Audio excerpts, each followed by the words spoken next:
Tony, guest, you've told me some incredible stories, but this one about the fireplace. When you first lit that fire in the storage unit, what was the very first thing you heard? Guest, Tony. I heard my own voice, but it wasn't me talking. It was this other version of myself, and he said, "Marcus, you finally found your way home." The strangest part? He knew things about my childhood that I'd completely forgotten. He remembered our mother's lullabies, the smell of her perfume, details that addiction had burned out of my brain. But here's what really shook me. He was wearing a professor's jacket, standing in an office I'd never seen, with awards on the wall I'd never earned. He looked at me with such disappointment and said, "Do you see what you threw away?" Tony, how does someone even begin to process hearing their successful self judge their failures? Guest, before we jump back in, tell us where you're tuning in from, and if this story touches you, make sure you're subscribed because tomorrow I've saved something extra special for you. Tony, welcome back to everyone just joining us. Guest, you were telling us about that first encounter with your successful self in the fireplace. How does someone even begin to process hearing their successful self judge their failures? Guest, Tony, you know that feeling when you wake up from a dream so vivid you're not sure which reality is real? Except this wasn't fading like dreams do. This other Marcus, he kept talking, walking around this beautiful office with floor-to-ceiling bookshelves, leather-bound journals, photographs of archaeological digs I'd only dreamed of leading.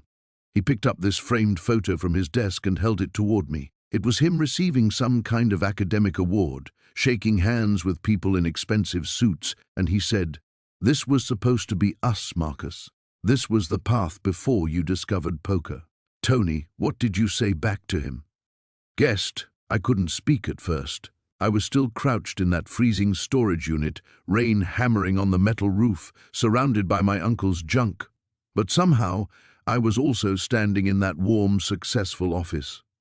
The fire in the medieval fireplace was crackling between us like a doorway. Finally, I managed to whisper, "How is this possible?" And he laughed, but it wasn't cruel. It was sad. He said, "Uncle Salvatore always told us about the old country magic, remember? About objects that hold memory, that connect what was, what is, and what could be." Tony, Uncle Salvatore. Tell our listeners about him. Guest, Salvatore Angelino was my father's older brother, this mysterious figure who'd appear at family gatherings, maybe twice a year when I was growing up. Always wore these expensive wool coats, always had dirt under his fingernails like he'd been digging somewhere. My mother used to whisper that he dealt in unusual antiquities, which I figured meant stolen goods. But Salvatore would pull me aside at Christmas dinner and tell these incredible stories about medieval craftsmen who could bind their souls into stone, about fireplaces that served as portals between worlds. My father would roll his eyes and change the subject. Tony, so when you inherited his storage unit, were you expecting something unusual? Guest, Tony, I was expecting maybe some old furniture I could sell for enough money to eat for a week. I hadn't spoken to Salvatore in 15 years. The last time I saw him was at my mother's funeral, and even then we barely exchanged words. When that lawyer's letter arrived at the shelter telling me I'd inherited storage unit 247 in Yakima, my first thought was that someone was playing a cruel joke. Why would he leave anything to the family screw-up who'd lost his tenure, his apartment, his dignity to gambling addiction? Tony, what was the journey to Yakima like for someone in your situation? Guest, long pause. I had to panhandle for 3 days to get enough bus fare, 3 days of standing outside Pike Place Market with a cardboard sign, watching tourists hurry past, trying not to make eye contact. You know what the worst part was? Some of those tourists were probably academics, people who might have attended my lectures when I was Professor Marcus Angelino teaching medieval European history at the University of Washington. Standing there begging, knowing I might be asking for change from someone who once respected my expertise in Romanesque architecture. Tony, that must have been crushing. Guest, the 67-mile bus ride to Yakima gave me plenty of time to think about how far I'd fallen. I kept staring at my reflection in the window, this hollow-eyed stranger with 3 months of beard growth and clothes that hadn't been properly washed in weeks. I remembered the last lecture I gave before everything fell apart, about medieval stonemasons and their guild secrets. I was passionate, eloquent in my element. The students were engaged, asking thoughtful questions about construction techniques and religious symbolism. That was maybe 6 months before the first poker game that started my slide into hell. Tony, tell us about arriving at the storage facility. Guest, Yakima Self-Storage looked like every other storage place in America. Rows of beige metal buildings under a grey October sky. The manager, this older woman with kind eyes, handed me the key and said something I'll never forget. She said, "Your uncle paid rent on this unit for 23 years, never missed a payment. Every few months he'd drive over from Seattle in this old pickup truck, spend hours in there moving things around, always left smiling, like he'd accomplished something important." Tony, what were your first impressions when you opened that door? Guest, complete chaos, Tony. Decades of accumulated junk stacked floor to ceiling. Cardboard boxes labeled in Salvatore's spidery handwriting with things like Florence Fragments 1987 and monastery stones, authenticated. Old furniture covered in dusty sheets, crates that looked like they'd been shipped from Europe, rolls of what might have been medieval tapestries. The air smelled like old stone and something else, something almost incense-like. And then that October storm hit while I was digging through everything. Tony, describe that storm for our listeners. Guest, the rain came down like a punishment from heaven, drumming so hard on the metal roof I could barely hear myself think. Water started seeping under the door, and I realized I needed to move the most valuable-looking items to higher ground. That's when I started pulling away this enormous canvas tarp in the back corner. Underneath, I found hand-carved wooden furniture that looked genuinely medieval, and behind that, this stone structure that seemed impossible. Tony, the fireplace. Guest, the 1440 fireplace. Tony, I've studied medieval architecture my entire adult life, but I'd never seen stonework like this in person. The craftsmanship was absolutely extraordinary. Each stone carved with symbols that seemed to shift in the dim light, mortar joints so precise they looked almost seamless. The mantelpiece was this single piece of what looked like marble, carved with intertwining vines and faces that seemed to watch you from different angles. And the date, 1440, carved prominently in Gothic numerals. Tony, what was your emotional reaction to finding something so clearly valuable? Guest, my first thought was purely practical, which tells you how desperate I'd become. I started calculating what medieval stonework might be worth to collectors, whether I could dismantle it for transport, who I might know in the antiquities world who'd pay cash without asking too many questions. But then I touched the stone, and it was warm, Tony. Not just warm from ambient temperature, but warm like it had its own heat source, pulsing gently like a slow heartbeat. Tony, that must have felt supernatural. Guest, I'm a rational man, or I was before addiction scrambled my thinking. I have a doctorate in medieval history. I understand historical preservation, provenance, authentication processes. But touching that stone, feeling it pulse under my palm, while rain hammered overhead and lightning occasionally lit up the storage unit, I remembered all those stories Uncle Salvatore used to tell about objects that held more than just material value. Tony, so you decided to light a fire. Guest, there was already wood stacked inside the firebox, perfectly dry despite the dampness everywhere else. Old hardwood that looked like it had been aging for decades. I found matches in one of Salvatore's boxes, struck one, and watched it catch immediately. The flame grew faster than any normal fire, casting these dancing shadows on the storage unit walls, and the warmth that radiated out was unlike anything I'd ever felt.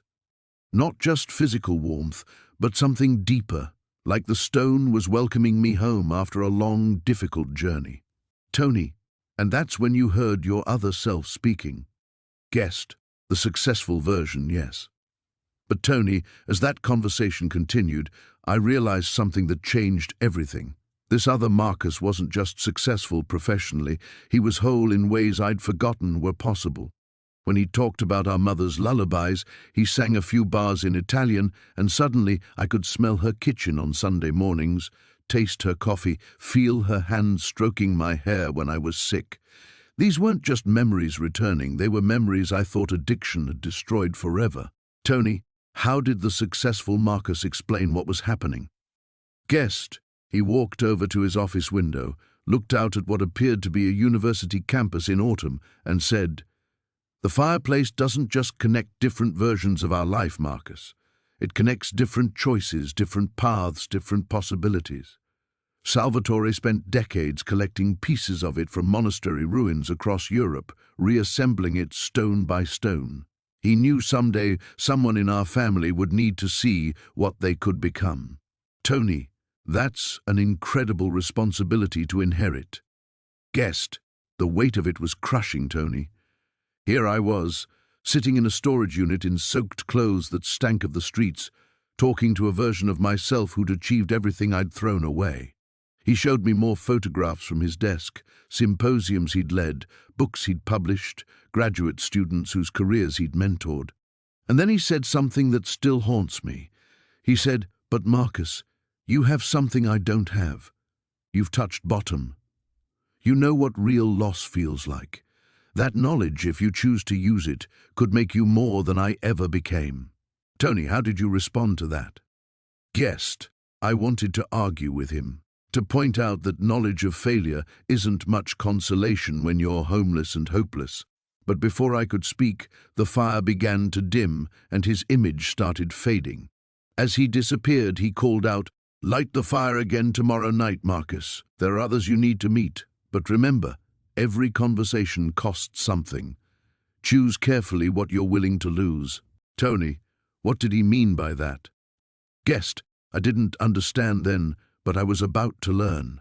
When the fire finally died completely, I was alone again in the storage unit with the rain still pounding overhead. But something was different, Tony. I reached for a memory from earlier that day, tried to recall the face of the bus driver who'd brought me to Yakima, and it was gone, completely erased, like it had never existed. That's when I realized the price of these conversations. Tony, the fireplace was taking your memories. Guessed. Each journey into these other timelines, each conversation with another version of myself, cost me a piece of my current reality. And tomorrow night, when I lit that fire again, I was going to meet someone who would change everything I thought I understood about choice, consequence, and the weight of the past. Tony, we're going to pause here, but when we return, Guest will tell us about the medieval stonemason who built the original fireplace and why his story holds the key to understanding what Uncle Salvatore really left behind. Stay with us.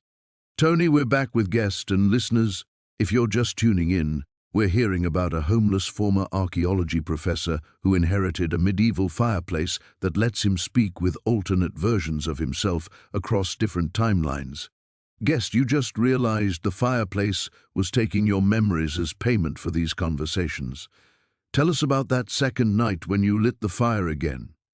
Guest, Tony, I almost didn't light it. I spent that entire day in the storage unit, afraid to leave, afraid someone would discover what I'd found. I kept testing my memory, poking at it like you'd probe a sore tooth, and sure enough, chunks of that previous day were just gone. Not fuzzy or hard to recall, but completely absent. I couldn't remember what I'd eaten for lunch, couldn't picture the face of the woman at the front desk of the storage facility. It was like someone had taken an eraser to parts of my brain. Tony, but you lit the fire anyway. Guest, as darkness fell, I found myself drawn to it despite my fear. The wood was still there, perfectly arranged as if it had never been burned. When I struck the match, the flame caught immediately, but this time something was different. The fire burned with this deep amber color, almost golden, and instead of the warm office I'd seen before, I found myself looking into what appeared to be a medieval workshop. Stone dust hung in shafts of candlelight, and I could hear the rhythmic sound of chisels against rock. Tony, you met the stonemason. Guessed his name was Marco, and Tony, looking at him, was like staring into a fun-house mirror of my own soul. Same dark eyes, same hands, but calloused from decades of stonework instead of soft from years of turning book pages. He was maybe 35, wearing a rough wool tunic covered in stone dust, and when he looked up from his work bench, he smiled like he'd been expecting me for years. Tony, what was he working on? Guessed. He was carving symbols into what I recognized as pieces of the very fireplace I was sitting in front of, intricate Celtic knots interwoven with Christian crosses, faces that seemed to shift expression depending on the angle of the candlelight. His workspace was this underground chamber beneath what he told me was the Abbey of San Galgano in Tuscany. The air smelled of beeswax candles and limestone dust, and I could hear monks chanting somewhere above us. Tony, how did he explain the connection between you? Guessed. Marco set down his chisel and said, "Every stone holds the memory of the hands that shaped it. Every carving carries the soul of its maker. This fireplace, it is not just stone and mortar.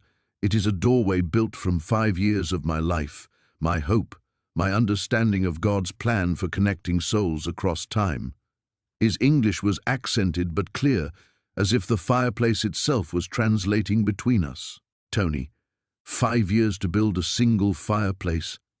Guessed, he walked me around the workshop, showing me dozens of carved stones in various stages of completion.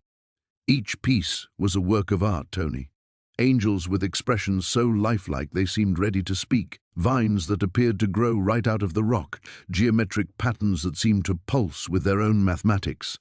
Marco explained that the abbot had commissioned this fireplace not for warmth, but as what he called a portal of souls, a place where the living could commune with other possibilities of their existence. Tony, that sounds almost heretical for medieval times. Guessed. That's exactly what I said, and Marco's face grew dark.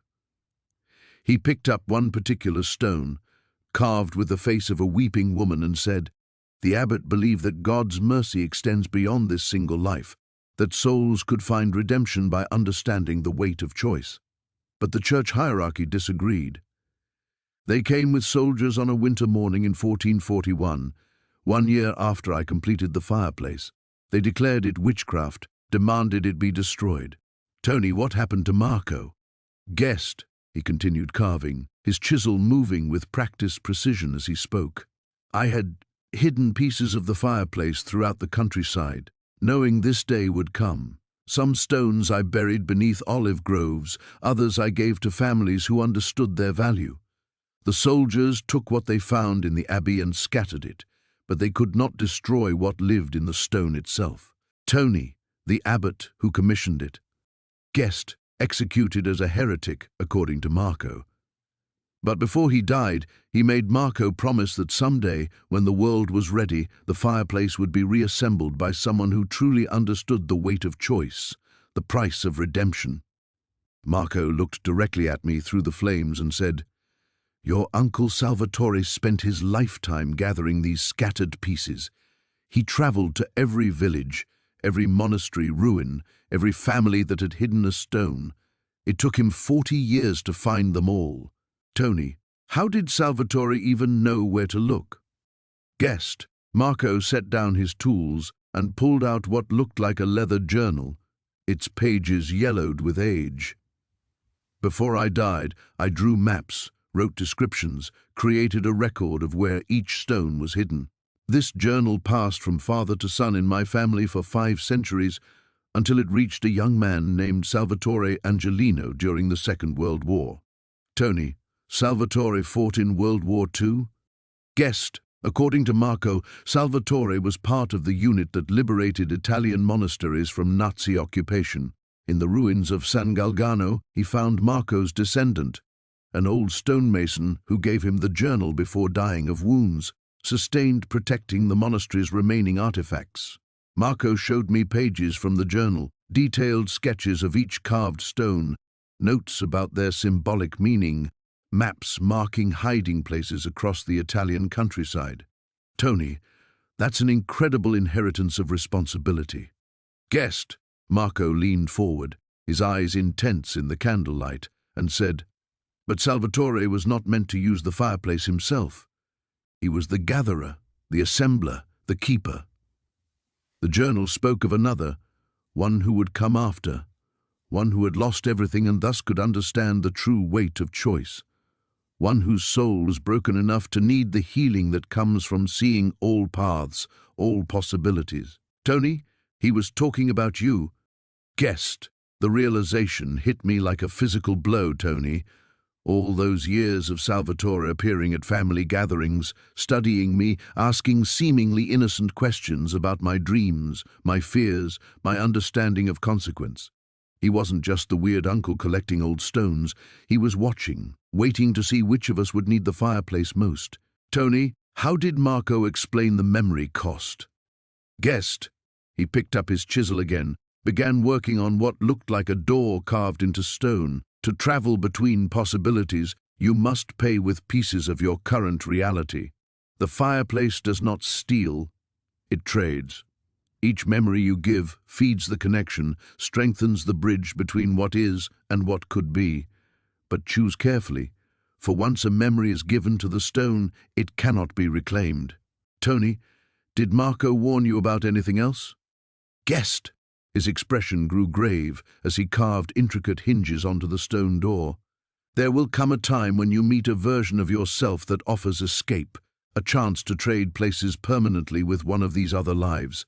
The temptation will be overwhelming, especially when you encounter the version of yourself that never fell into addiction, never lost everything. But remember, to abandon this life is to abandon all those you might yet help, all the healing you might yet accomplish." "Tony, what did he mean by helping others?" "Guest." Marco stopped carving and looked directly at me. "Every soul that touches bottom, that loses everything to addiction or despair or the weight of poor choices, that soul becomes capable of understanding redemption in ways the untested cannot. Your successful self, he has knowledge but not wisdom. Your future self, he has perspective but not compassion. Only you, broken as you are, have the specific combination of learning and loss that can guide others back from the edge." "Tony, that's a heavy burden for someone who was homeless just days before." "Guest." I told Marco exactly that, and he smiled sadly.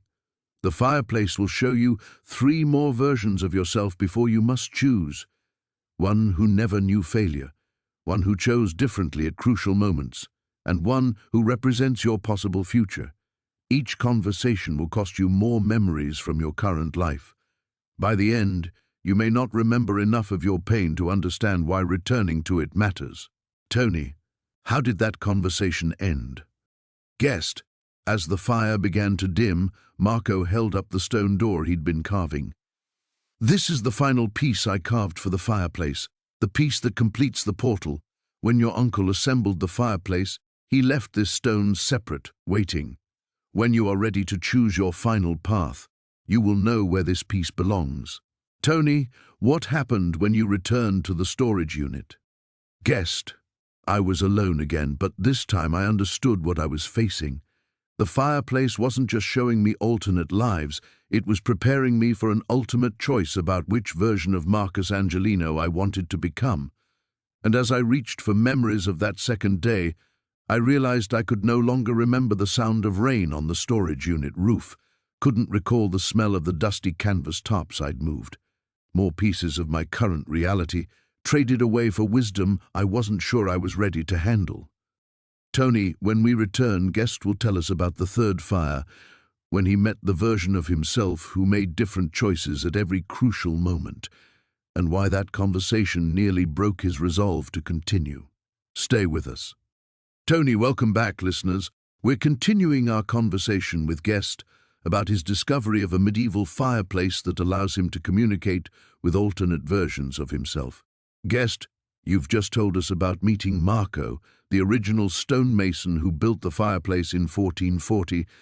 You mentioned that by the third night you were starting to lose significant memories from your current life.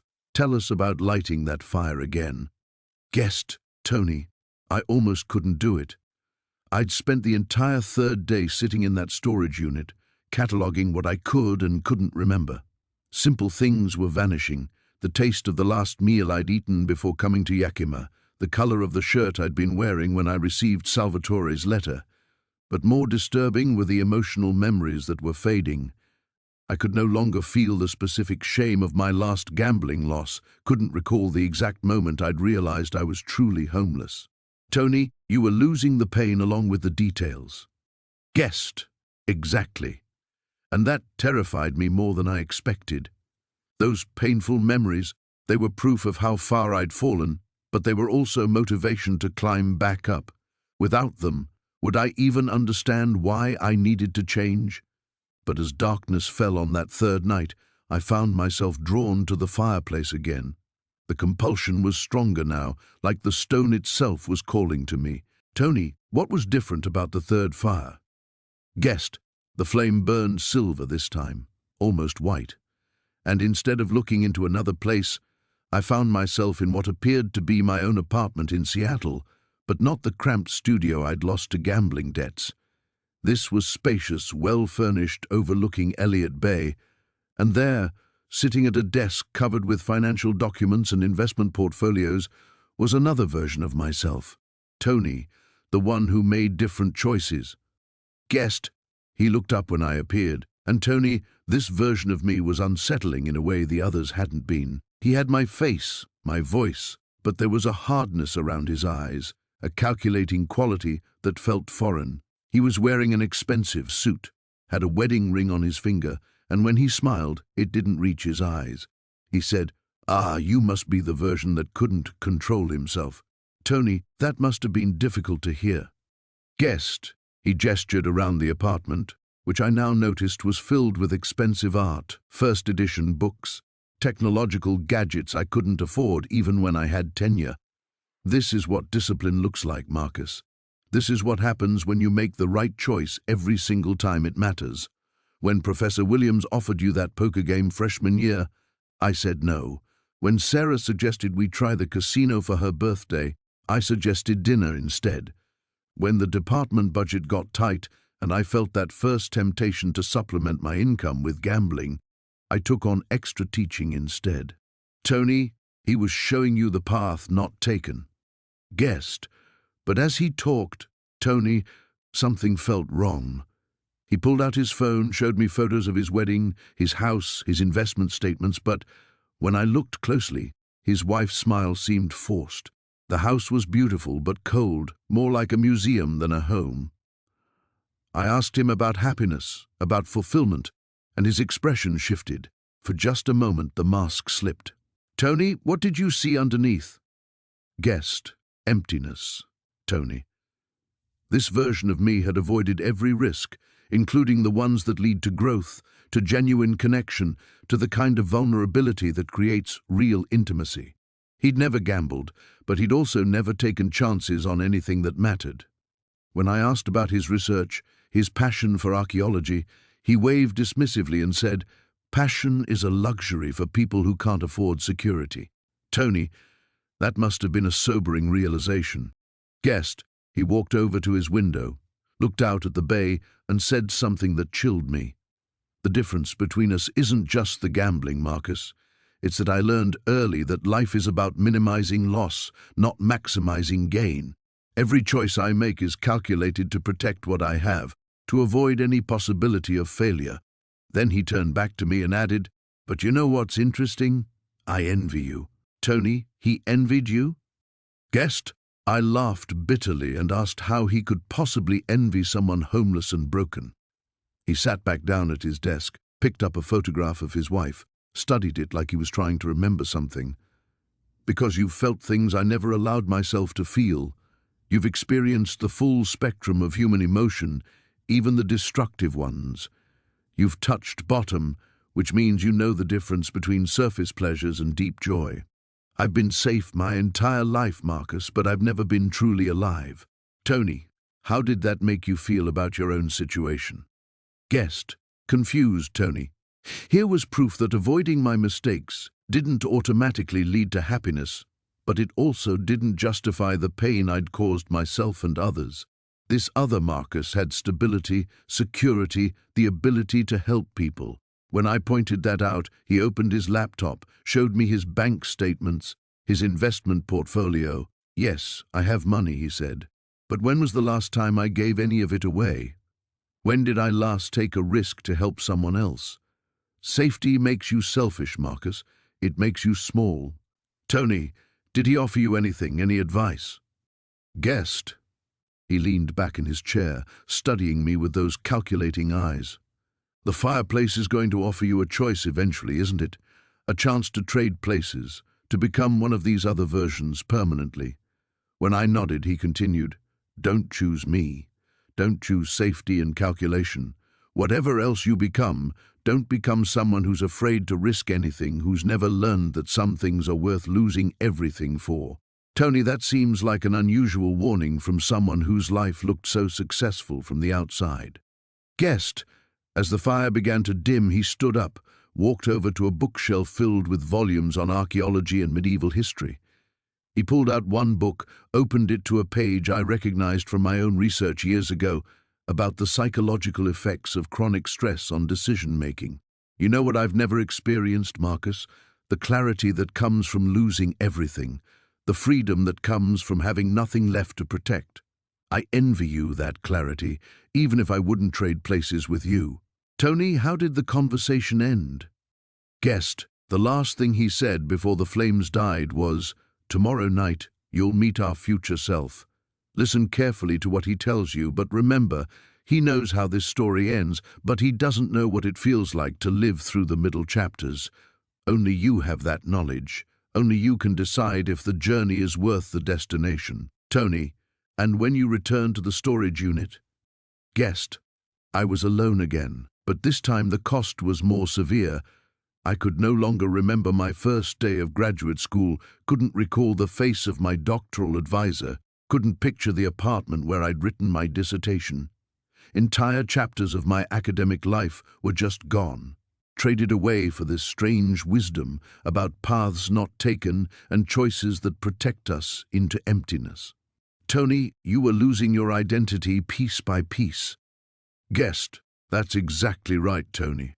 And I realized I had one more fire to light, one more version of myself to meet before the Fireplace would demand its final choice. The future version, who supposedly knew how all of this would end. But I was beginning to wonder if I'd have enough memories left of my current life to understand why any particular ending mattered. Tony, when we return, Guest will tell us about meeting his future self and why that final conversation before the ultimate choice nearly convinced him to abandon his current reality forever. Stay with us. Tony, welcome back, listeners. When we left off, Guest had just experienced his third night with the Fireplace, meeting the version of himself who made all the safe choices and was facing the reality that he was losing significant memories from his current life. Guest, you mentioned there was one more fire to light before the final choice. Tell us about that fourth night. Guest, Tony. I almost didn't light that fire. By the fourth day, I was losing pieces of myself so rapidly that I'd started writing things down, trying to preserve what I could remember. But even as I wrote, the words felt hollow, like I was describing someone else's life.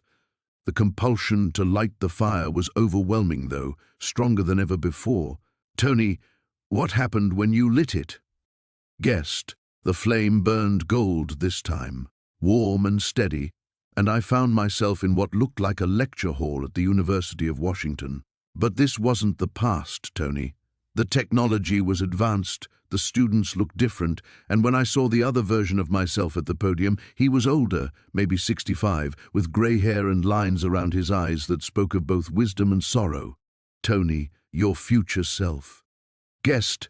He dismissed the class with a gentle smile, and when we were alone, he walked over to me with the careful movements of someone who'd learned to be present in each moment. Marcus, he said, you look exactly like I remember looking at 42, broken, desperate, standing at the crossroads without a map. But there was such compassion in his voice, Tony, such understanding. Tony, did he explain what had happened in his timeline?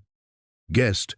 He gestured around the lecture hall, which I now noticed was dedicated to something called addiction recovery archaeology. using archaeological methods to help people excavate and understand their own buried histories. After I found the fireplace, he said, I chose to return to my broken life. It took 3 years to get clean housing, 2 more to complete my recovery program, and another 4 to convince the university to let me teach again. Tony, so he had rebuilt everything. Guessed, more than rebuilt, Tony. He pulled out his phone, showed me photos of students, dozens of them, all people who'd struggled with addiction and found their way back through his program. The fireplace taught me something crucial, he said, that my experience of hitting bottom, of losing everything, of understanding the weight of consequence. That wasn't punishment, Marcus. It was preparation. Tony, preparation for what? Guessed. He sat down in one of the student chairs, looked directly at me with eyes that held decades of hard-won peace. For understanding redemption in a way that people who've never fallen simply cannot. Every student who comes through this program, they can see in my face that I know what rock bottom feels like. They trust me because I've been where they are. Tony, that must have been powerful to hear. Guessed, but then he showed me something else, Tony. A photograph of a woman, maybe 50, with kind eyes and a gentle smile. This is Elena, he said. She was homeless when I met her 7 years ago, struggling with addiction, convinced she was beyond saving. She's now finishing her master's degree in social work. She says I saved her life, but the truth is she saved mine by letting me remember why I survived my own fall. Tony, he had found purpose in his pain. Guessed. He walked over to a wall covered with letters, hundreds of them. Every person who finds their way back writes to me eventually, he said. Not because I'm special, Marcus, but because I can speak the language of someone who's been lost, the successful version of us, the one who never gambled. He could never do this work. He doesn't have the credentials of failure that make desperate people trust him. Tony, did he try to convince you to choose his path? Guessed. That's what was so unexpected, Tony. He sat back down, studied my face for a long moment, then said, I'm not here to convince you of anything. I'm here to tell you that every path has a price, and every choice closes as many doors as it opens. If you choose to become the successful version, you'll have security but not purpose. If you choose to stay on my path, you'll find meaning but never comfort. Tony, what did you ask him? Guessed. I asked him about regret, whether he ever wished he'd chosen differently. He was quiet for a long time, looking at those letters on his wall. Finally, he said, every morning I wake up in a small apartment, drive a car with 200,000 miles, worry about money in ways that the successful version never has to. But then I walk into this classroom and see faces like yours, Marcus, people who need someone who understands that failure isn't the end of the story. Tony, did he warn you about anything? Guessed. He leaned forward, his expression growing serious. The fireplace is going to offer you escape, Marcus. A chance to slide into one of these other lives, to avoid the difficult work of rebuilding this one. But understand what you'd be giving up. Every person you might help, every moment of genuine peace you might earn through struggle, every relationship built on the foundation of shared brokenness, all of that disappears if you choose the easy path. Tony, how did he know about the final choice? Guessed. He pulled out something from his desk drawer, Tony.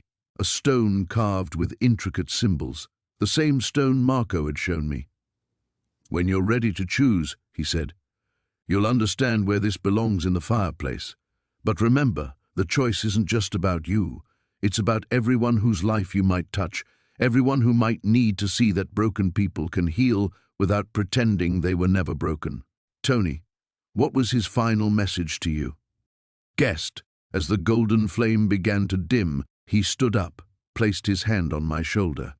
Whatever you choose, Marcus, choose it for the right reasons. Don't stay broken because you think you deserve punishment. Don't choose comfort because you're afraid of more pain. Choose the path that honors both who you've been and who you might become. Then he paused and added, and remember, the fireplace's final test isn't about which life you want. It's about which version of yourself you're willing to become. Tony, when you returned to the storage unit after that conversation? Guessed. The cost was devastating, Tony. I could no longer remember my parents' faces, couldn't recall my childhood home, had lost entire years of personal history. I was becoming a stranger to myself, holding conversations with these other versions while my own identity dissolved piece by piece. But I also understood something crucial. The fireplace was preparing me for a choice that would determine not just my future, but who I fundamentally was. Tony, you knew the final test was coming. Guessed. I could feel it, Tony. The next time I approached that fireplace, it wouldn't be to meet another version of myself. It would be to decide which version I wanted to remain. And after losing so much of my current life's memories, I wasn't sure I'd remember why any particular choice mattered, or if I'd have enough of my original self left to make the decision authentically. Tony, when we return, Guest will tell us about the fireplace's final test and the choice that would determine not just his future, but his very identity. Stay with us. Tony, welcome back. Before the break, you mentioned that you could feel the final test approaching, and you were concerned about having enough of your original self left to make an authentic decision. What happened when you approached the fireplace for what you knew would be the last time? Guess, Tony, I woke up on that 5th morning, and the fireplace had changed. The stone was glowing faintly, pulsing like a heartbeat, and carved into the mantel were 3 symbols that hadn't been there before: a broken chain, a golden crown, and an open door. I understood immediately that these represented my 3 choices: staying in my current broken life, becoming the successful version, or stepping into the future path of redemption. Tony, how did that make you feel? Guest, terrified, honestly. I'd lost so many memories that I had to check my written notes to remember why I'd come to Yakima in the first place. But there was something else, Tony. A sense of anticipation, like everything in my life had been leading to this moment. When I touched the stone, I could hear whispers, voices from all the versions of myself I'd met. Tony, what were they saying? Guessed, the successful version was promising security, an end to uncertainty and want. The future version was speaking about purpose, about the people I could help. But there was a 4th voice I hadn't heard before, my current self, the broken one. And he was saying something that shocked me. Don't abandon me. Don't pretend I don't matter. Tony, your current self was fighting for survival. Guessed. Exactly. And that's when I realized what the real test was, Tony. It wasn't about choosing the best life or the most comfortable future. It was about whether I could accept all parts of myself, the failures, the potential, the brokenness, the possibility of healing, as equally valid and necessary parts of who I was. Tony, how did that realization change your perspective? Guest, I sat there in that storage unit for hours, just staring at the fireplace. The storm outside was getting worse, rain hammering the metal roof, and I started thinking about my uncle Salvatore.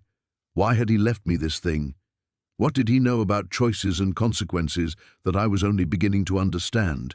Tony, did you light the final fire? Guessed. When I finally did, Tony, the flame burned every color I'd seen before: silver, gold, ordinary orange, all swirling together, but instead of transporting me somewhere else, it projected images right there in the storage unit. I saw myself teaching again, but not in the future version's advanced program. I was teaching basic literacy to people in shelters, using archaeological principles to help them piece together their own histories. Tony, a different kind of redemption. Guessed. The images kept changing. I saw myself struggling financially but finding small moments of peace. I saw relationships built slowly, carefully, with people who understood what it meant to start over. I saw myself helping others not from a position of authority or expertise, but from the shared experience of having lost everything and choosing to rebuild anyway. Tony, was this a 4th option the fireplace was offering? Guessed. That's when I understood the real choice, Tony. The fireplace wasn't asking me to become someone else. It was asking if I was willing to become myself, fully, completely, including all the broken parts, and trust that was enough. The symbols on the mantel began to glow, and I realized I had to choose which one to touch. Tony, which did you reach for? Guessed. I stood there with my hand extended, Tony, and suddenly I could feel the weight of every choice I'd ever made. Not just the gambling, but every moment of cowardice, every time I'd chosen comfort over growth, every relationship I'd damaged by refusing to be vulnerable. But I could also feel something else. Every moment of genuine connection, every student I'd inspired, every time I'd chosen truth over convenience. Tony, what happened when you made your choice? Guest, the moment I touched the symbol, and Tony, I'm not going to tell your listeners which one I chose because that's not the point of this story. The fireplace began to change. The stone started cracking, not breaking apart, but revealing something underneath, something that had been hidden all along. Tony, what was underneath? Guest, light. Tony, pure, warm light that filled the entire storage unit. And in that light, I could see every version of myself I'd met. But they weren't separate anymore. They were all parts of the same person, all aspects of who I could be, depending on the choices I made going forward. The fireplace wasn't asking me to become someone else. It was showing me that I already contained all the possibilities I needed. Tony, how did the experience end? Guest, the light gradually faded, and when my vision cleared, the fireplace was just stone again.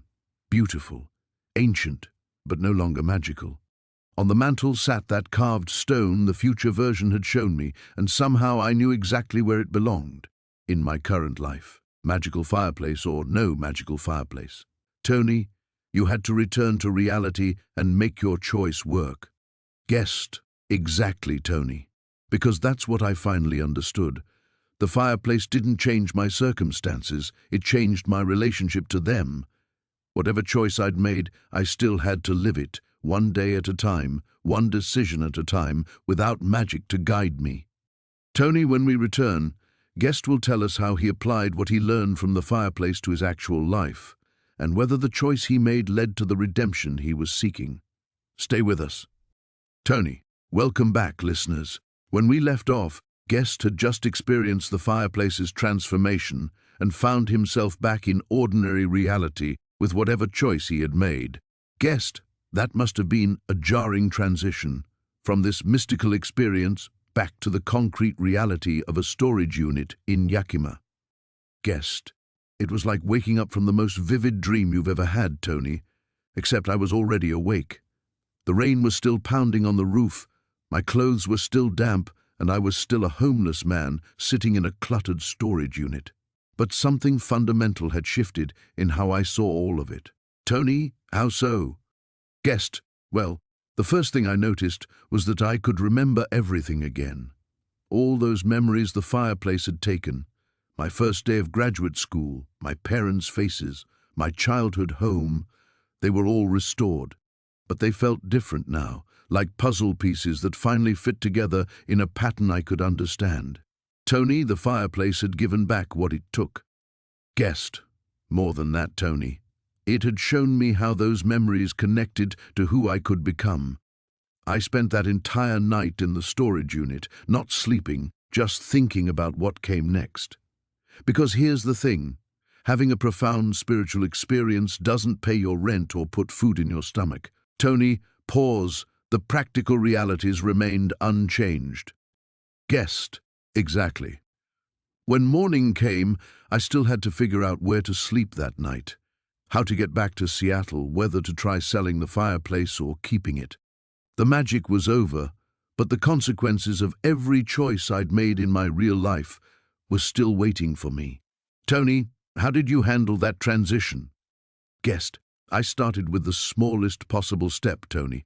I walked to the gas station across from the storage facility and asked if they needed help cleaning up after the storm. The manager looked at me, unshaven, wearing clothes that smelled like rain and desperation, and I saw the exact moment when he decided I wasn't worth the risk.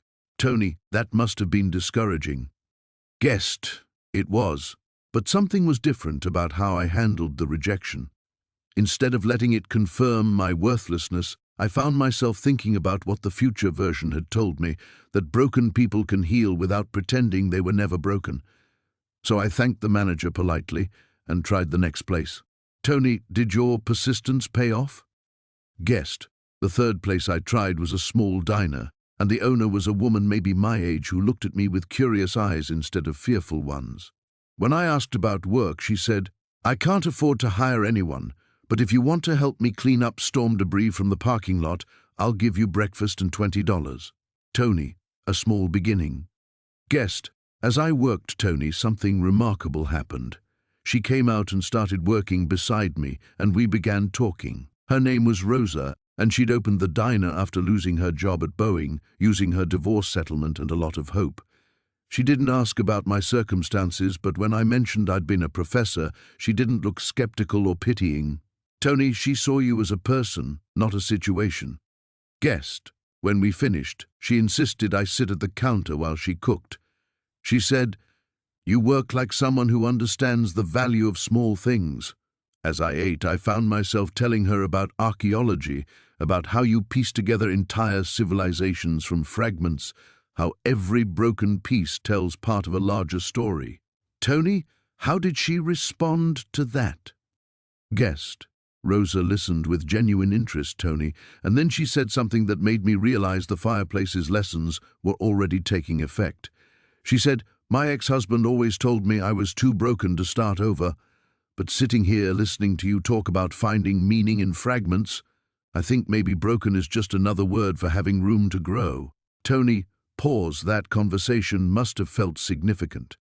Guest, it was the first time since I'd lost everything that someone had engaged with my mind instead of my circumstances.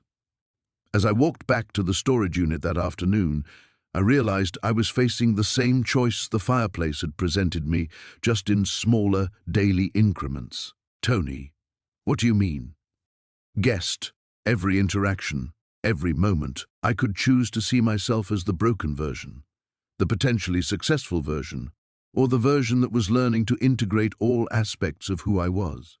The magic was over, Tony, but the choice to become whole was happening in every ordinary moment. Tony, how did that awareness change your next decisions? Guest, I decided to stay in Yakima for a few more days, not because I had anywhere else to go, but because running away felt like choosing the old pattern of avoiding difficulty. I went back to Rosa's diner the next morning, not to ask for work, but to continue our conversation. Tony, and did the conversations continue? Guest, they did, Tony. And slowly, over those next few days, I began to understand what redemption actually looks like when there's no magic involved, just the daily choice to show up as all of who you are, broken parts and healing parts together. Tony, when we return, Guest will tell us about those first crucial days of putting his Fireplace insights into practice and how small acts of authenticity began building toward something larger. Stay with us. Tony, welcome back. Guest, you left us with a powerful image, that redemption happens in daily choices to show up authentically. Tell us about those crucial first days in Yakima and how you began putting the Fireplace's lessons into practice. Guest, Tony, the second morning I went to Rosa's diner, I was honest about my situation in a way I hadn't been with anyone since losing everything. When she asked where I was staying, instead of being vague, I told her about the storage unit, about inheriting it from an uncle I barely knew, about sleeping there because I had nowhere else to go. Tony, how did Rosa respond to that level of honesty? Guest, she was quiet for a moment, refilling my coffee, and then she said something that still gives me chills. My grandmother always said that people who've lost everything either become bitter or become wise. You don't seem bitter. Then she paused and asked, "What did losing everything teach you?" Tony, what did you tell her? Guest, I found myself describing the Fireplace, Tony, not the magical parts, but what it represented. I said, I learned that I spent so much energy trying to become someone worthy of love that I forgot to become someone I could live with. Rosa nodded like she understood exactly what I meant. Tony, it sounds like she was dealing with her own struggles. Guest, over the next few days, as I helped with small tasks around the diner, fixing a loose door handle, reorganizing the storage room, Rosa shared more of her story. She'd been married to a man who made her feel like her dreams were foolish, her ambitions too small to matter. Opening the diner was her way of proving to herself that she could build something meaningful from the pieces of her broken marriage. Tony, you were both rebuilding. Guessed, exactly. And that's when I started to understand something the fireplace had tried to show me. Redemption isn't a destination you reach, Tony. It's a relationship you build with yourself and others, one honest interaction at a time.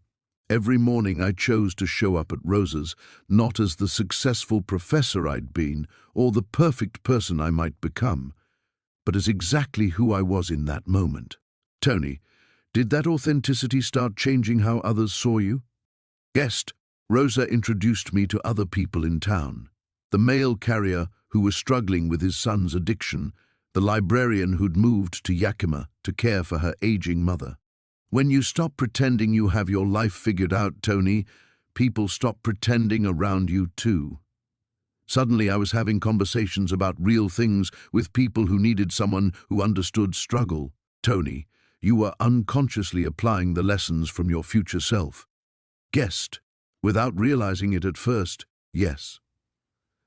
The future version had talked about helping people piece together their histories, their sense of purpose, but I discovered I didn't need an official program or institutional backing to do that. I just needed to listen to people's stories and help them see the patterns of resilience they'd already built. Tony, can you give me a specific example?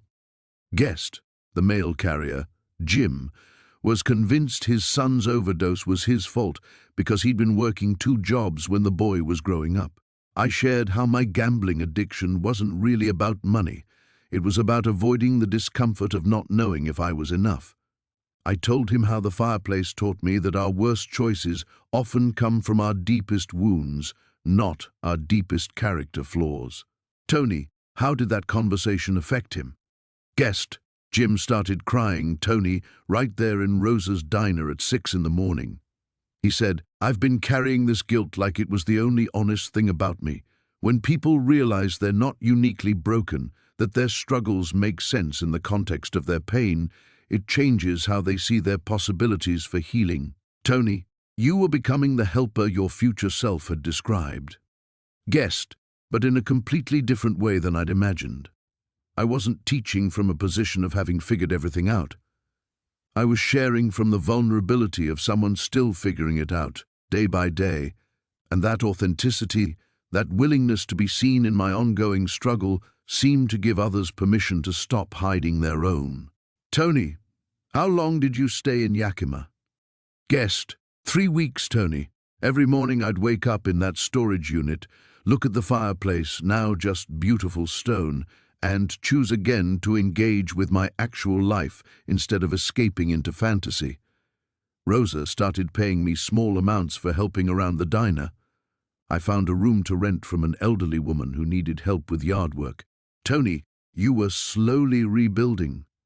Guest, but more importantly, I was learning to rebuild in a sustainable way, not by pretending my past didn't matter, not by waiting until I felt worthy of good things, but by integrating all aspects of who I was, the professor, the addict, the helper, the person still learning to trust himself, into someone who could function in the world.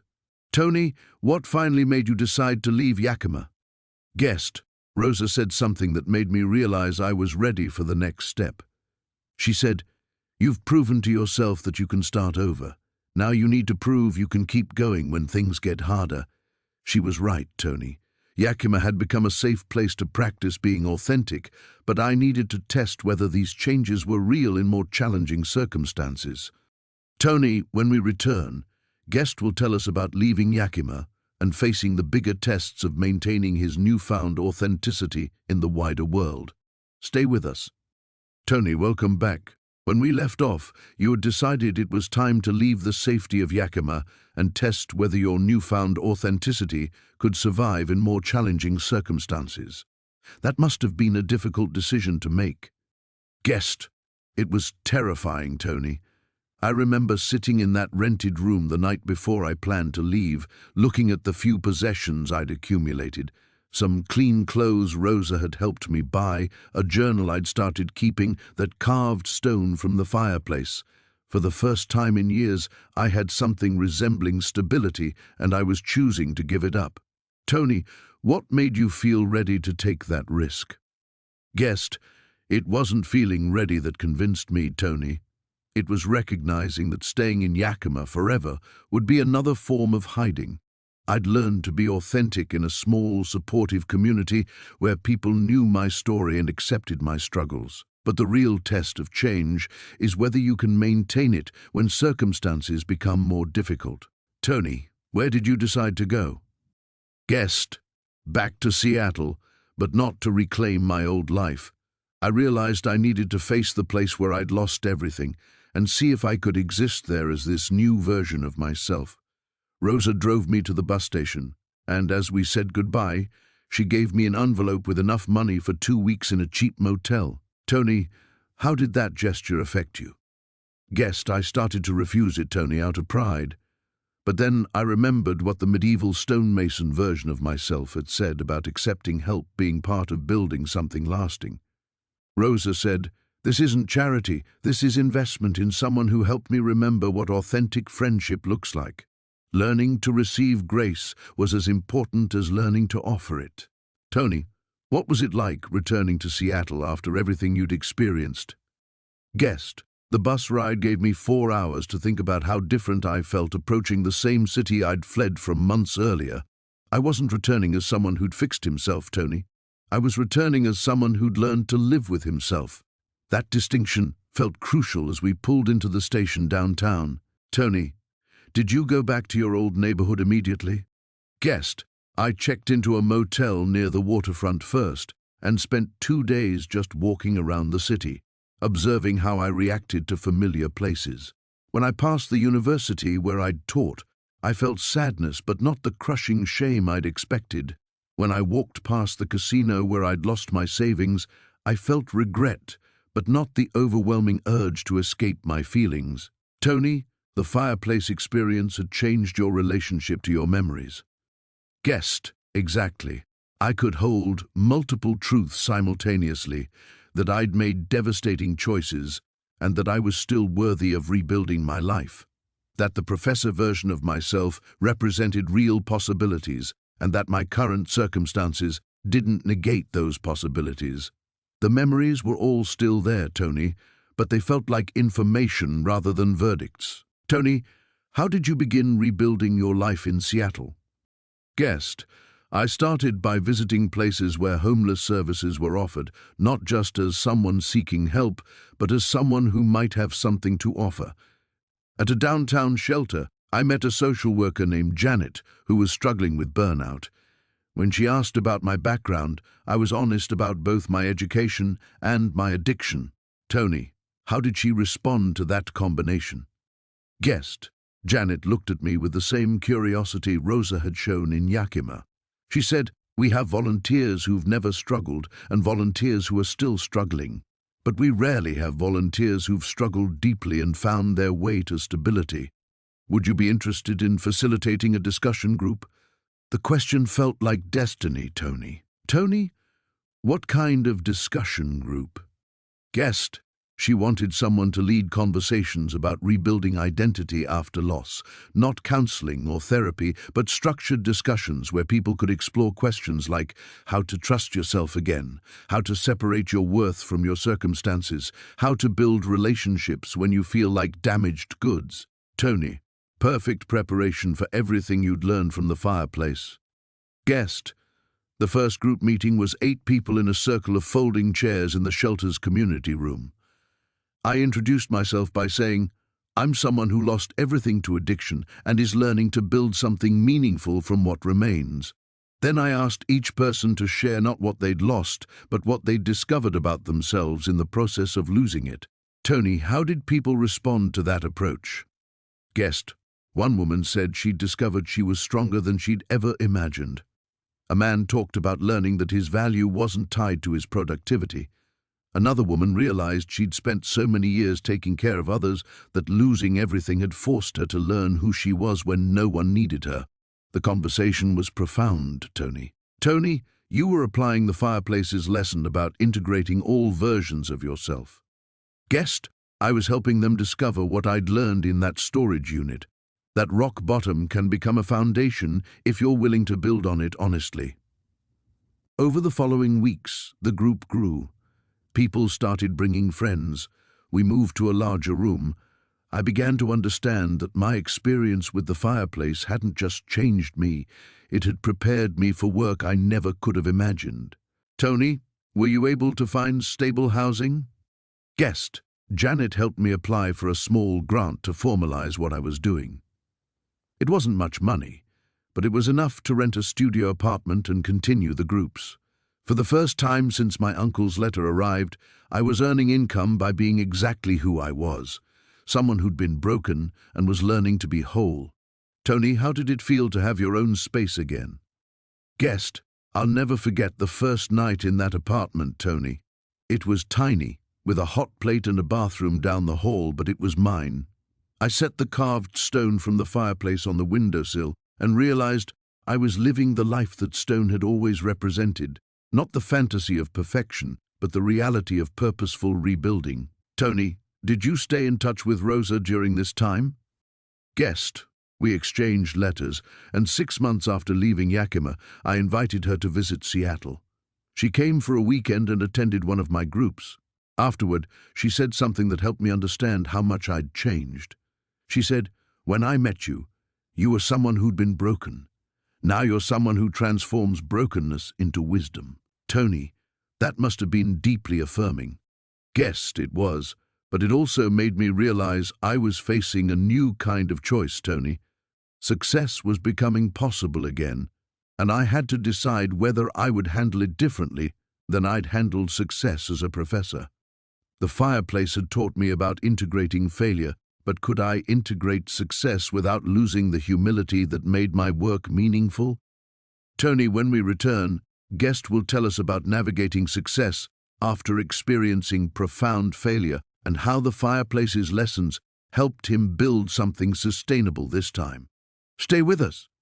Tony, welcome back. You ended with such a profound question about whether you could integrate success without losing the humility that made your work meaningful.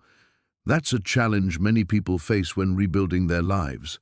How do you handle success differently the second time around? Guest, Tony, it's fascinating how success can be just as disorienting as failure when you've lived through both extremes.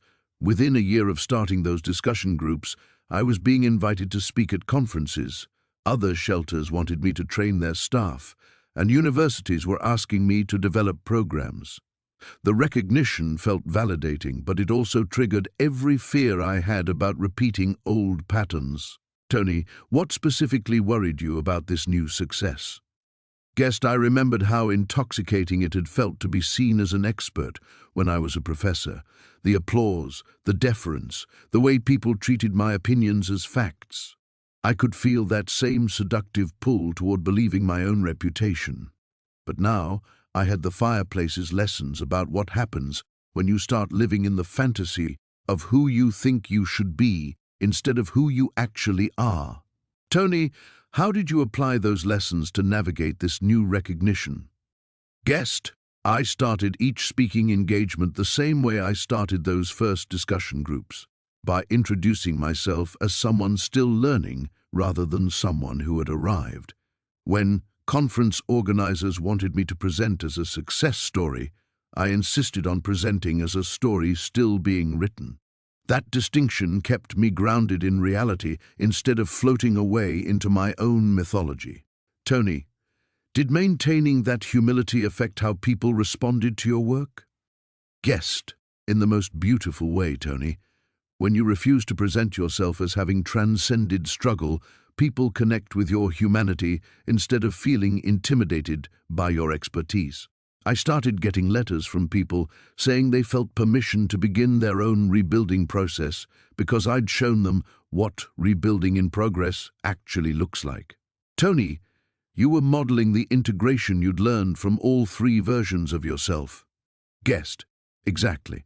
The professor's knowledge, the medieval stonemason's understanding of building foundations, and the future self's wisdom about helping others piece together meaning, but filtered through the humility of someone who'd lost everything and remembered what that felt like. Success felt sustainable because it was rooted in service rather than ego. Tony, did you ever feel tempted to forget the harder lessons? Guest, oh, absolutely. There were moments when I caught myself starting to believe I was special, that I'd figured something out that others hadn't. But I'd developed a practice of returning to that carved stone from the fireplace every evening and asking myself the same question: are you building something lasting or building another house of cards? Tony, that's a powerful daily reckoning. Guest, it kept me honest, Tony, and it helped me make different choices when opportunities arose. Instead of saying yes to everything that elevated my profile, I said yes to things that deepened my understanding of how healing actually works. Instead of writing the book publishers wanted about overcoming addiction, I wrote about learning to live with the parts of ourselves we can't overcome. Tony, how did that book come about? Guest, 2 years after returning to Seattle, I realized that my journal entries from those early days of rebuilding contained insights I'd forgotten in the midst of growing success.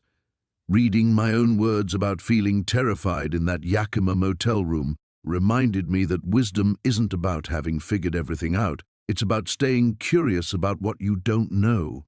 Tony, did writing the book bring up difficult memories? Guest, it forced me to revisit the storage unit period in detail, Tony, and I discovered something surprising. I could remember the conversations with my other selves perfectly, but many of my actual memories from before the fireplace remained hazy. It was as if the price I'd paid for those magical experiences had been permanent, but I'd gained something more valuable than what I'd lost. Tony, what had you gained that felt more valuable than those lost memories? Guest, the ability to be present in my actual life instead of constantly referencing some idealized past or future version of myself. Those missing memories had mostly been about moments when I was pretending to be someone I wasn't. What remained were the authentic moments, teaching students who were genuinely curious, conversations with friends who knew my struggles, even memories of my uncle that I'd forgotten I had. Tony, it sounds like the fireplace had been precise about which memories to take. Guest, looking back, I believe it took the memories that were keeping me trapped in old patterns and left me with the ones that could fuel genuine growth. The narcissistic satisfaction of academic recognition gone, but the joy of helping a student understand something complex, crystal clear, the fantasy of being financially invincible erased. But the memory of my uncle teaching me to carve wood with patience, vivid as yesterday. Tony, how did Rosa respond when you told her about the book? Guest, she said something that still moves me, Tony. She said, "You've learned the difference between being memorable and being useful. The fireplace taught you to choose useful." That conversation helped me understand that sustainable success isn't about being exceptional. It's about being consistently authentic in service of something larger than yourself. Tony, when we return, Guest will tell us about how this new understanding of success led to an unexpected opportunity that would test everything he'd learned about building a sustainable life. Stay with us. Tony, welcome back. You mentioned that your new understanding of success led to an unexpected opportunity that would test everything you'd learned. What was that opportunity? Guest, about 3 years after returning to Seattle, I received a call that stopped me cold, Tony. The University of Washington's social work department wanted to offer me a position developing a new program for people rebuilding their lives after major losses.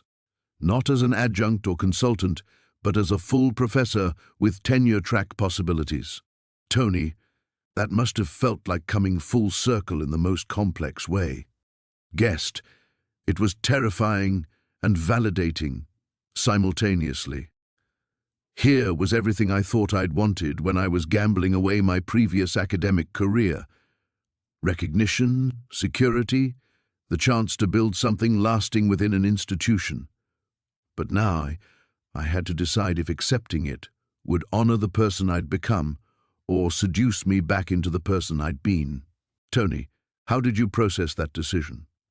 Guest, I spent a week walking around Seattle, visiting all the places that had been significant in my journey.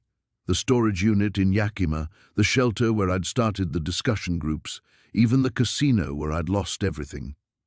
At each location, I asked myself whether the professor position would help me serve others more effectively, or whether it would just feed my ego in more sophisticated ways. Tony, what did those reflections reveal? Guessed. Something I hadn't expected, Tony.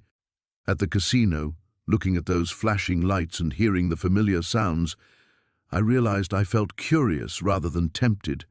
Not curious about gambling, but curious about what drew people to escape their lives so completely. I understood then that my experience with addiction wasn't something to overcome and forget.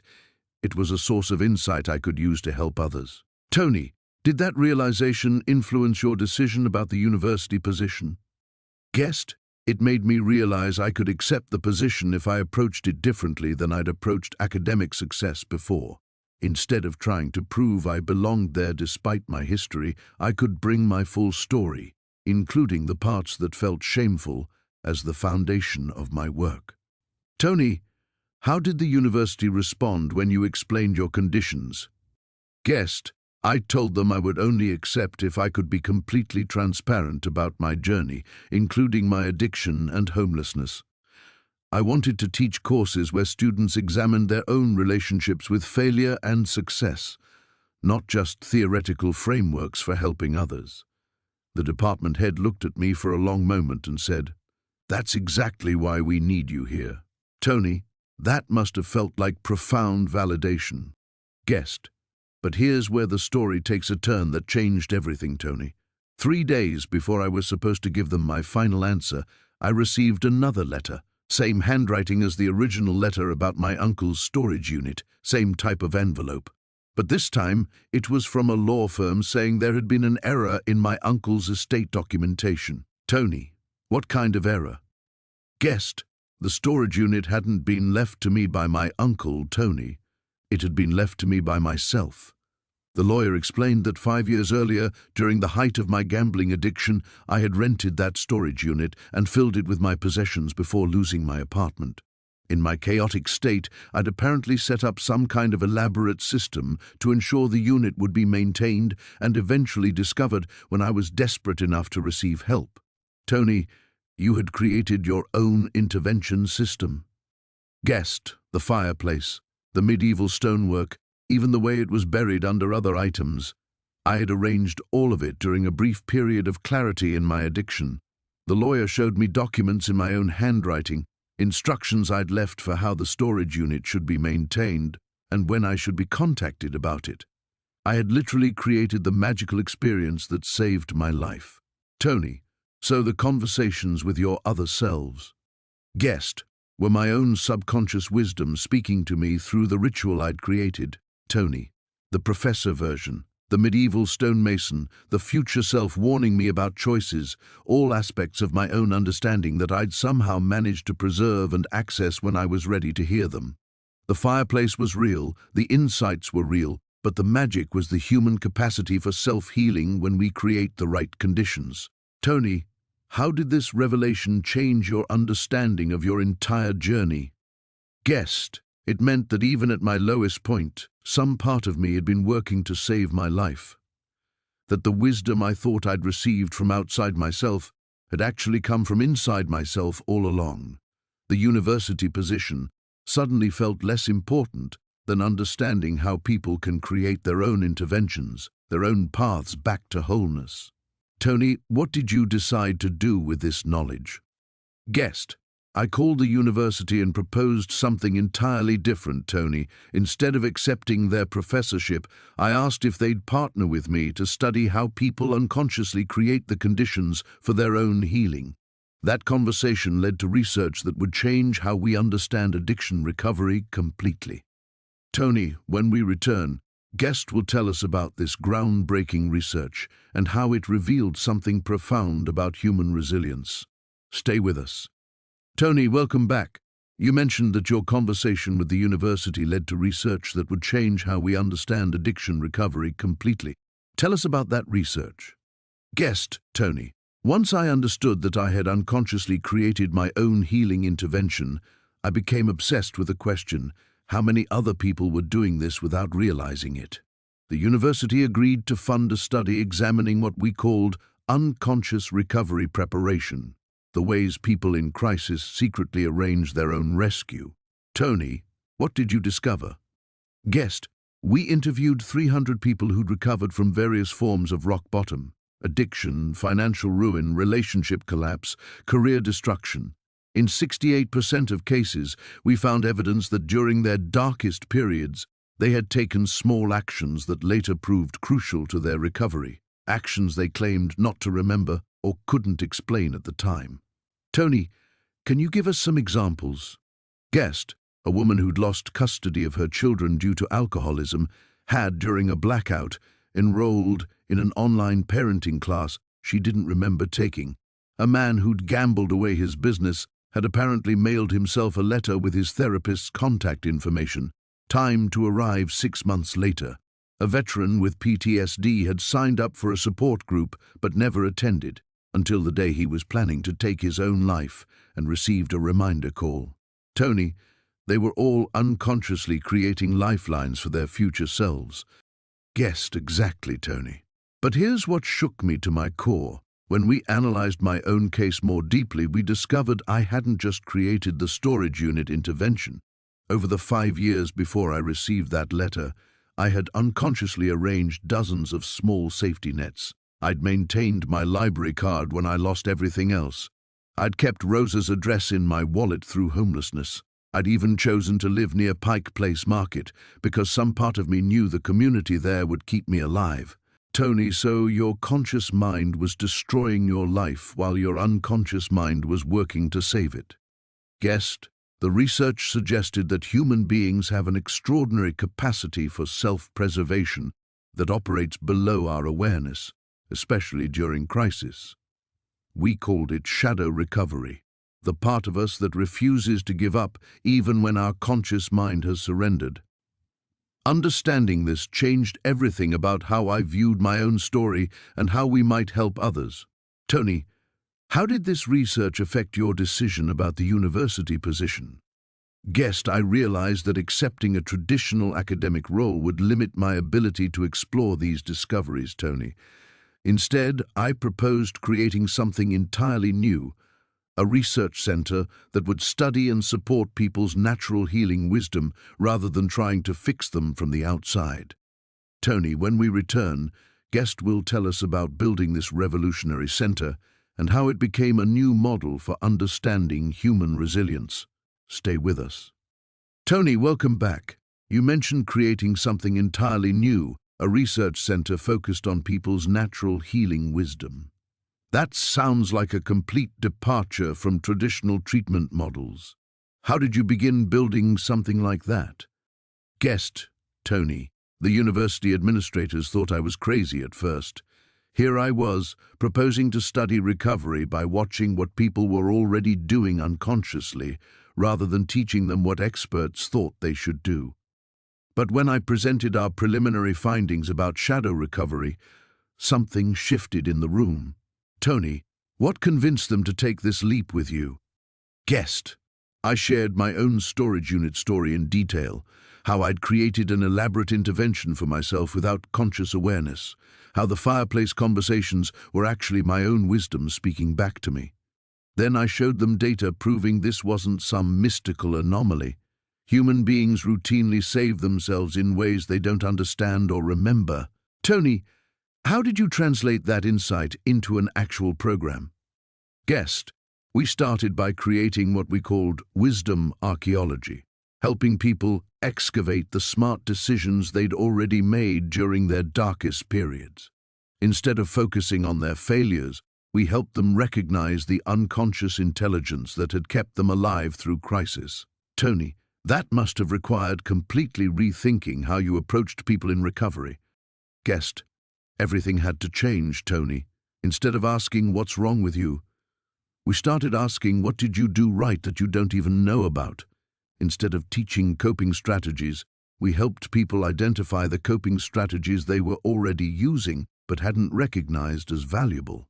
Tony, how did people respond to this different approach? Guest, pause. It was like watching people remember they were already healers of their own lives. A woman discovered she'd been unconsciously choosing recovery, supportive friendships for months before entering treatment. A man realized he'd been gradually moving his gambling apps to harder-to-reach places on his phone, setting up friction for his future self. Tony, you were helping them see their own unconscious wisdom. Guest, and that recognition became the foundation for conscious healing, Tony. When people understand they've already been working to save themselves, recovery stops feeling like something imposed from outside and starts feeling like collaboration with their deepest wisdom. Tony, but imagine this approach faced resistance from traditional treatment communities. Guest, absolutely. The idea that people in active addiction or crisis might be unconsciously healing themselves challenged everything about deficit-based treatment models. Some colleagues accused me of romanticizing self-destruction or giving people permission to avoid professional help. Tony, how did you respond to those concerns? Guest, by emphasizing that recognizing unconscious healing intelligence doesn't mean people don't need support, Tony. It means we support them more effectively when we partner with the wisdom they already possess, rather than assuming they have none. Tony, this sounds like it was building towards something much larger than either of you initially imagined. Guest, when we return, I'll tell you about the moment this research attracted attention from an unexpected source, and how that led to the most challenging test of everything I'd learned about authentic success versus ego-driven achievement. Tony, welcome back. You mentioned that this research attracted attention from an unexpected source and led to a challenging test of everything you'd learned. What happened? Guest, 6 months after we published our preliminary findings, Tony, I received a call from the National Institute of Health. They wanted to fund a nationwide study of unconscious recovery preparation. We're talking about a $5 million grant that would establish our center as the leading research facility in the country. Tony, that must have felt like the ultimate validation of your work. Guest, it should have, but something felt wrong from the first conversation. The program officer kept steering the discussion toward how we could scale and systematize our approach, turn it into protocols that could be implemented in treatment centers across the country. They wanted to package the mystery of human healing wisdom into a manual. Tony, which would fundamentally contradict everything you'd discovered about how this wisdom actually works. Guest, exactly, Tony. They wanted us to create the very kind of top-down intervention we'd learned was less effective than supporting people's own unconscious intelligence. But the money would secure my future, fund research for decades, give me the recognition I'd once craved. I felt the old addiction stirring, not to gambling, but to the illusion of being important. Tony, how did you navigate that temptation? Guest, I found myself back in Yakima, standing in that empty storage unit where everything had changed. The space was just concrete walls and fluorescent lights now, but I could still feel the presence of all the conversations that had happened there, with myself, really. I asked that space what I should do. Tony, what did you hear back? Guest, pause. The same thing my future self had tried to tell me years earlier, Tony, that the moment we try to control or systematize healing wisdom, we destroy the very conditions that allow it to emerge. The NIH wanted to turn our discovery into another expert-driven treatment model, which would kill everything authentic about it. Tony, so you declined $5 million. Guest, I counter-proposed something that terrified them, Tony.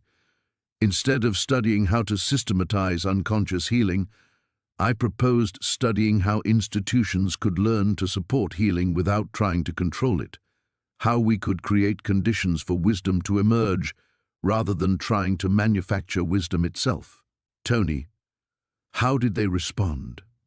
Guest, they withdrew the offer immediately, but that rejection became the final confirmation that I'd learned to distinguish between authentic success and ego gratification. Losing that money felt like the most important victory of my life. Tony, when we return, Guest will tell us about the profound choice this experience revealed and how it led to the final confrontation with everything the Fireplace had been trying to teach him. Tony, welcome back. You said that losing the $5 million felt like the most important victory of your life. That's a profound statement. What did that experience reveal about the choice you were really facing? Guest, Tony, standing in that empty storage unit after rejecting the NIH offer, I finally understood what all those fireplace conversations had been preparing me for. It wasn't just about choosing between different versions of success. It was about choosing between living authentically and living for external validation, even when that validation came disguised as meaningful work. Tony, the fireplace had been teaching you to recognize that distinction all along. Guest, but I had to reject $5 million to truly learn it, Tony. Everything else had been intellectual understanding. This was the moment when my deepest values got tested by my deepest temptations. The old Marcus would have taken that money and convinced himself it was for the greater good. Tony, what happened next, after you walked away from that offer? Guest, I went back to Seattle and called the 3 people who'd been most important in my recovery journey. Rosa from the discussion group, my former colleague who'd tried to warn me about my gambling, and surprisingly the graduate student who'd taken my classes before I lost my position. Tony, why those 3 people specifically?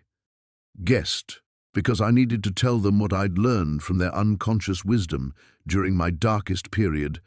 Tony, Rosa had given me structure when I felt completely lost. My colleague had planted seeds of concern that took years to germinate. That graduate student had written me a letter I'd ignored at the time, but kept in my pocket through homelessness.